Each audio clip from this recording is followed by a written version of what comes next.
Guys, this place is still just rocking. We've seen the cops coming in numbers now because they've realized that there's a potential situation developing here. I don't know whether they've been told that the Kenyan embassy is under siege, but it looks like there's an escalation in the police presence. They are guarding the doors to the embassy entrance. But we are generally peaceful.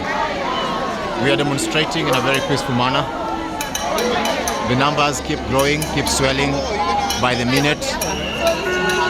And we are in solidarity with our brothers and sisters in Kenya who have said in a loud and clear voice that Ruto must go today, not tomorrow.